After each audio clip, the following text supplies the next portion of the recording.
And we're back with another tournament preview here. This one being the Big Ten. This tournament doesn't start until Wednesday, but wanted to give you guys ample time to listen before the tournament does start. Um, this tournament looks a lot different than it has in years past, obviously, with the addition of the West Coast schools. Um, and is this the first year that teams haven't made it like Yeah, that? this is the Yeah, first year for pretty much any power conference league. And yeah, like unfortunately for Nebraska, like they can't even add on to their tournament resume at this point. They're sitting first four out, but they didn't even make their own conference tournament. So a little unfortunate on their part, but it's what happens when you lose five straight at the end of the year. yeah. Um, pretty unfortunate for them. They're probably done at this point. Um, but we have some teams that kind of battled their way in on the last day of the tournament. Rutgers beat Minnesota yesterday. Minnesota wasn't really sure if they were going to get in, and found themselves now in playing Northwestern in the first round on the first day. And they have one of the better players in this league, really. Like I said to you yesterday, like he's a guy that doesn't get enough credit because he does play for Minnesota, and that's Dawson Garcia. Seems like every time I watch him, especially in clutch time, he hits some big shots, just makes winning plays for them. Um, I don't love his hair, but whatever. I guess whatever gets the job done. Yeah, I don't think the blonde hair really fits him at all. But honestly, on this entire line of first round games, there are some really, really good players on some teams that were, pretty mediocre. Obviously, your guy, Nick Martinelli from Northwestern, and Garcia, obviously. I think Peyton Sanford's a fantastic player that nobody talks about at Iowa. We've talked about Bruce Thornton a little bit and how good he is, and he doesn't get a Devin ton of Royal, recognition. Devin Royal, too. not on a Then you Sunday got, though. I mean, Devin Royal on a Sunday is a player I want on my team. That's for damn sure. Yeah, But I mean, USC with Wesley Yates. Who talks about Wesley Yates? Like nobody. He's been one of the best freshmen in the entire country. Him yeah, and Des Claude. Like they've been a pretty damn good backcourt. And then obviously, though Harper and Bailey obviously get recognition, but there's a lot of good players in this line of first round games, and we'll talk about it here in a few minutes. Like there there could be a lot of parity in this Big Ten tournament, and you'll be able to see that by my bracket here in a few minutes. I haven't seen yours yet, so I'm not sure if you feel the same way. But yeah, I just think this is a super deep league, and there's even the top teams like they have some flaws. Like they definitely have their share of flaws. Michigan State's obviously been fantastic, but they definitely are vulnerable in this tournament, along with those other teams at the top, like even Michigan as well. yeah. The game that really stands out to me on day one is this Iowa Ohio State game. Um, to your point about Iowa and Peyton Sanford, right? Great player, doesn't really get talked about much. On the other side, Bruce Thornton. Ohio State's obviously shown they can beat some really high level teams. Um, so they're a team I'm kind of looking out for. Obviously, they've had a pretty rocky season, very up and down, but they're a team I'm keeping an eye on um, to potentially go on a run. I don't expect it, but Illinois, if they were to get by, or yeah, if they were to get by, they play Illinois in round two. Um, Illinois has shown their fair share of flaws. Um, Ohio State, I think, is capable of beating them, and then they already beat Maryland. They're a team. They're probably the team in the first round that I could see making the deepest run, just because we've seen them beat high level teams. Now, I didn't necessarily pick it that way. I actually picked a different team to go on a little bit of a run, but I think Ohio State is probably the team. If we were to say, which of these six teams playing on day one could make it to Championship Sunday, I think Ohio State is that team. That's fair. I would say they're probably the best team from this crop as well, and they have the deepest group. They probably have the most depth, talent wise. Their backcourt's great. Obviously Thornton and Mobley and Parrish make up for a great shot making backcourt, and Quez Glover. And Quez Glover, yeah, once in a while. I'm not super high on that guy, but I mean, they should get by Iowa realistically. Like Iowa has no defensive backbone, and they're not going to be able to get stops when they really need them. And they when they play Illinois in the second round, like they can expose that drop coverage that Illinois is always going to play. Like Bruce Thornton in pick and roll is elite, and I think he'll be able to make as many off the dribble mid range jumpers that he wants, and Illinois is going to be fine with him taking those. And I just think they have enough one-on-one scorers to give Illinois a really tough time. And then again, like the teams down the line aren't like they're not overwhelming by any means. They're really good, but they're not like I could see Ohio State going on a run as well. Yeah. That Northwestern Minnesota game to me is interesting too. Just like Nick Martinelli's been great. Northwestern's obviously super banged up. But they've managed to somehow like piece it together and win enough games to like make this tournament. Like they've been feisty. I'm quite honestly shocked. Like I remember that game against UCLA last week when you turned it off and they were down like 14 and went I think 12-0 in a matter of a minute and 15 seconds. They just seem to scrap and claw, and I think it starts with Nick Martinelli. He's their identity.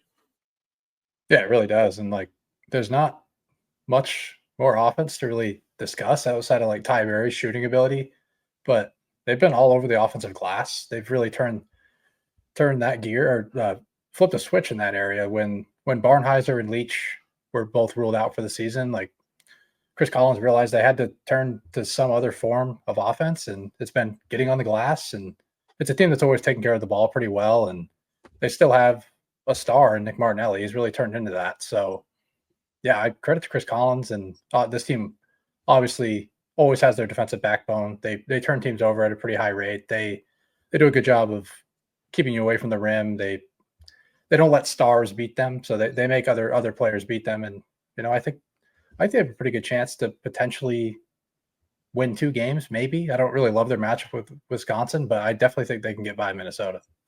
Yeah. Now, which of these teams do you think, or which of these matchups, I guess, looking ahead, do you find the most appealing if we were to get there? You mean like first round matchups?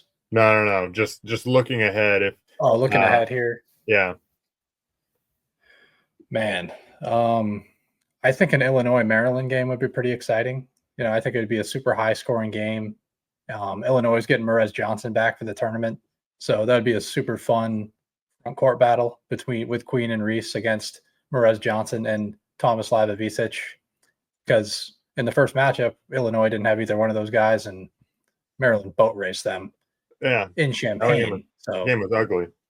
Yeah, I think, and it was pretty much all because they didn't have their front court pieces. So I think it's going to be a much better game with those two guys back. So that'll be a super exciting up and down game with 2 teams that really want to run. And that'd probably be my favorite game to watch all tournament long. Yeah. That was kind of one that stood out to me, I would say. I also think a Michigan State, like Maryland or Illinois final would be cool. Or just a fun game. Don't really want to see Purdue or Michigan make it through down there to the championship. Which top seed, I guess, do you see as the most vulnerable in this league? It's Michigan, right? I mean, They have looked horrendous. I mean, they've looked pretty horrendous for the last month and a half. They've just been getting away with beating the middle of the pack to the bottom of the Big Ten by 3 points or less. Burnett.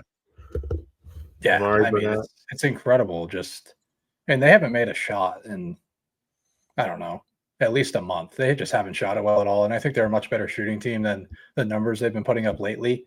But they're really showing their vulnerabilities, even on the defensive end. Like they could only play their drop coverage for so long, and they ended up getting torched. Like I think Vlad Golden's getting exposed a little bit as a defender. I don't think he's the greatest rim protector, and I think guards can take advantage of him off the dribble when he gets put in switches, or like that drop coverage obviously is going to put a lot of pressure on him. And I just think this defensive group as a whole has been a little bit exposed, and just the guard play in general. Roddy Gale hasn't made a shot all season, and quite frankly, he hasn't made shots his entire career.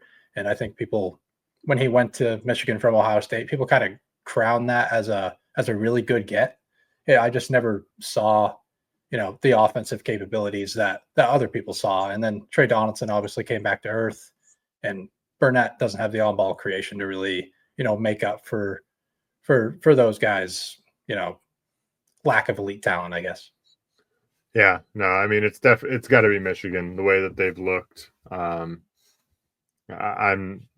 don't think really anyone's been as high on them as the AP poll has suggested all year. Just that's the AP poll for you.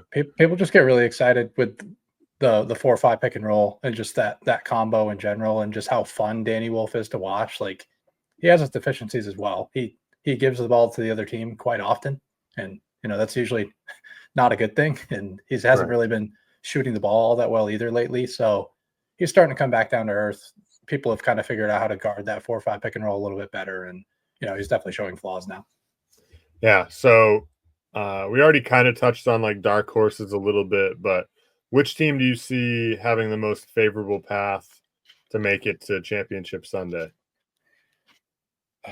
I think personally, I would say the matchup between Wisconsin and UCLA. I think Michigan State's a pretty vulnerable 1 seed. I think people are giving them a little bit too much credit. Like, I was super high on Michigan State in the preseason. I was super high on them early in the season. I just think they're playing a little bit over their heads now at this point, and I definitely think they're vulnerable. And I think UCLA matches up pretty well with them. So I actually see the Bruins having a pretty good path to the final. And we've talked about it. A lot of people talk about how they've really struggled on the East Coast. And I just think when you get everyone on a neutral floor, I think UCLA can really show that they're actually one of the top 4 best teams in this league. Yeah. No, I think that UCLA Wisconsin game, assuming that's what we get, will be an interesting game. And either one of those teams, I think, is capable of beating Michigan State in that next round. For sure. I don't really think there's a necessarily favorable path for anyone, but if I had to pick one, or like, this is like more of like a sneaky favorable path, because everyone assumes like I think Michigan State is probably the best team in this league, but I think it's a lot closer than a lot of people think. I think there's 5 teams at the top with, I'd say the top 5 teams in this league would be Michigan State, Maryland, Purdue. I still think Illinois is a top 5 team. And then probably UCLA, I guess, would be the 5th best team. But yeah. So anyway, gonna dive in now to your bracket first, Cody. Pull this thing up, see how outlandish we really got here. I'll let you speak. We definitely did. And if there was actually a team that I thought had a favorable path, it was Rutgers. I that's really one of the reasons why I put them all the way in the semifinal. That first round matchup against USC, I think is pretty favorable. USC doesn't cover pick and roll very well, and I think Dylan Harper can really expose them. And obviously, like, put a gun to my head, and I'm not going to say that they beat Purdue. I would say Purdue wins that game, but Purdue has shown how vulnerable they are on the defensive end. Teams started making shots against them, and they really just didn't have any sort of answer. Their 2-point defense is one of the worst in the country out of any team in the entire country, and it's hard to get to the rim against Purdue, but once you get there, it's very easy to score with their lack of rim protection. So again, I think the stars for Rutgers and Dylan Harper and Ace Bailey have the upside to go on a major run. We've talked about Michigan.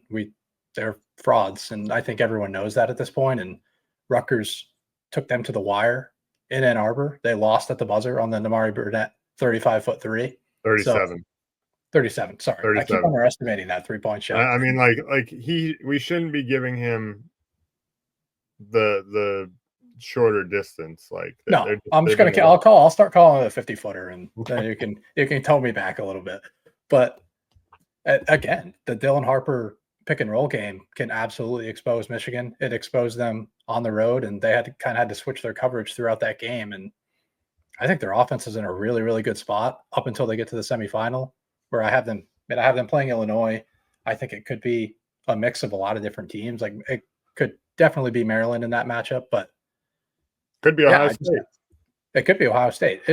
Realistically, I wouldn't be surprised to see like any of these teams in the semifinal, maybe except for like maybe Minnesota, Northwestern, and Iowa would be the three teams I would be surprised by. Anybody else, like I wouldn't be shocked at all. So, and then yeah, like I said, I think that matchup, that Wisconsin UCLA matchup, gives that team. I think both of those teams match up fairly well with Michigan State, and I just think I ended up going with Wisconsin over UCLA because I think their weak side shooting ability, their ability to shoot over the top of that Bruin defense can give them some advantages. And I'm not like super high on the UCLA offense. It's all up to how much they play a Daimara, in my opinion. If they play him a lot, like they did in that Wisconsin game, I think he went for like 20 points in 18 minutes in that game. So if they play him again and they have advantages in the post-up game against Crowell and Winter, I do think UCLA can win that game, but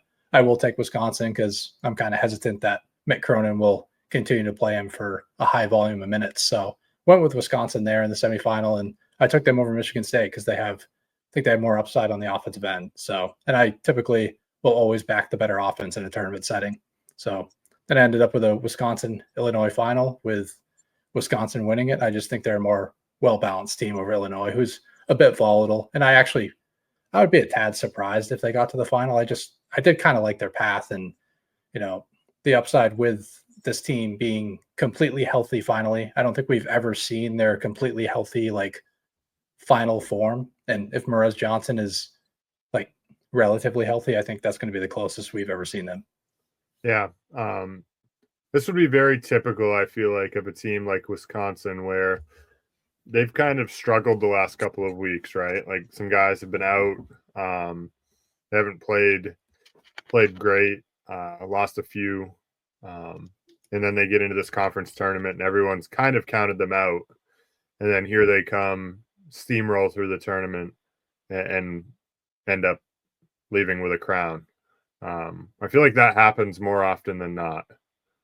Yeah, I think people tend to overreact to how teams finish up the regular season. Like there's somewhat of a lack of motivation in some of those instances, but with Wisconsin, it was injuries. Like Klesmit hasn't played his last 3 or 4 games, and Nolan Winter got hurt at the beginning of the Penn State game, so they ended up losing that game. Like I'm not going to make a ton of excuses for them to lose at home against Penn State on senior day with a favorable matchup, in my opinion. Like I almost bet Wisconsin for what it's worth in that game, so thankfully I didn't.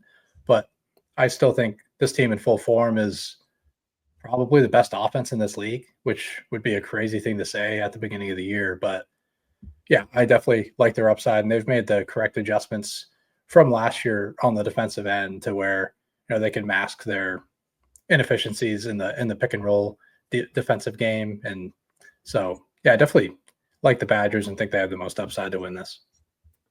Yeah. So I'm gonna pull mine up now. A little bit different, Oh but wow. I've got my team that I've been on for most of the year, I guess, especially over the last few months. Maryland going on their run. And ultimately, I actually have Maryland winning this over Michigan State in the final. Simply because I really like their guard play. They have the ability to make a bunch of threes, but they also have two bigs inside who, like in Derek Queen and Julian Reese. Julian Reese much improved this year. He used to be one of my least favorite players in the country. He was just frustrating to watch, always in foul trouble, not making free throws. Seemed like he was always complaining about something, missing layups. So, I like the step that he's taken this year. And obviously the concern with them is their lack of depth, but I feel like they've got enough in that backcourt to be able to go on this run. But obviously, like I could see them just as easily losing to Illinois or Ohio State in the quarterfinal matchup and coming up short. Obviously, a little bit different from you in the sense that uh, instead of Rutgers, I went USC and actually have Yeah, I was USC. shocked that you put USC there. That's why I was so surprised. Actually, have USC winning 2 games. Uh, it's more of a hunch. Trying to be kind of bold with it. I think USC and Yates and Claude can create some noise. I certainly I could just as easily see Rutgers just stomping them on day one, and USC's packing their bags headed home. But I'm just going to go out on a limb here and say those 2 guys, Claude and Yates, get them going, and maybe I don't expect them to beat Purdue, but I'm going to go ahead and pick the upset. Just because I don't like Purdue and see what happens. I almost put USC to the semis, just because I hate Michigan too. But I couldn't go that crazy. So similarly, have Wisconsin in the semis against Michigan State. Have Michigan State winning that one. They had a close one a few weeks ago at Michigan State. Michigan State pulled away late. I could see this game really going either way. I think that's the case for a lot of these games in this league. Is I could see any outcome, as we've alluded to. Right? I could see Ohio State winning this whole tournament. Quite honestly, like they're talented enough where they could. I don't expect it because their consistency is very flawed, but they have enough talent to win this league. But they won't because they just are too inconsistent. But I think this tournament is going to be a lot of fun just because there's a lot of parity. There are a lot of teams I think that are worse than their seed, better than their seed. Anyone I think can really beat anyone aside from maybe a few teams. So this is a tournament I'm looking forward to. Typically, the Big Ten doesn't excite me too much, and I'm not like over the moon. Like I'm going to be watching the SEC tournament over the Big Ten, but I think the Big Ten has some more appeal this year with the addition of UCLA into this league, of Oregon, who has been a team we haven't even talked about, but Oregon has been playing well lately, and they traditionally played very well in a tournament setting. Altman really gets those guys rolling. They've been in situations where they weren't even slated to make the tournament and end up winning the Pac-12 previously and end up going on a little bit of a run in March Madness. So they're capable, I think, of going on a run, as a team we haven't even talked about yet. But I could see them beating Michigan State. I don't expect it, but this league is wacky. Yeah, and I just saw they somehow got back into the top 25. I didn't realize they got back into it today, but I don't really buy the run that they went on. What is it, 7-game winning streak right now, and it's just been against pretty poor competition. We've kind of we've seen this team come up with some great wins. Beating Alabama early in the year, and they beat Wisconsin on the road during the stretch. That was definitely the best win there. But Wisconsin has been reeling a little bit. So, but overall, yeah, I mean, it probably doesn't do them justice to not talk about them until we're almost wrapping up here. And they definitely deserve the recognition for what they're doing. But I just don't completely buy the upside of that team. I don't think they really move the needle all that much on either end of the floor. But to your point, they are really tough to prepare for in a tournament setting. And these teams have seen Oregon already, so it might be a little bit of an easier prep. I would much rather have Oregon in a tournament setting where, after that Thursday game, then you only get one day of prep to play them on a Saturday. I think they get really dangerous then. And that's where Dana Altman really, really does his work and, makes his name. So, yeah. And either way, I do think they could potentially be dangerous because of that angle. Yeah. So, we'll see. Big Ten tournament starting up, as I said, on Wednesday. Myself, I have Maryland winning it, Cody, Wisconsin. potentially could see that matchup in the final. So maybe we'll be sweating it out, see whose bracket comes out on top. But should be a fun tournament. A lot of games I think to look forward to. I think there'll be a lot of tight games in this league. So enjoy this tournament, and we'll talk to you in the next preview.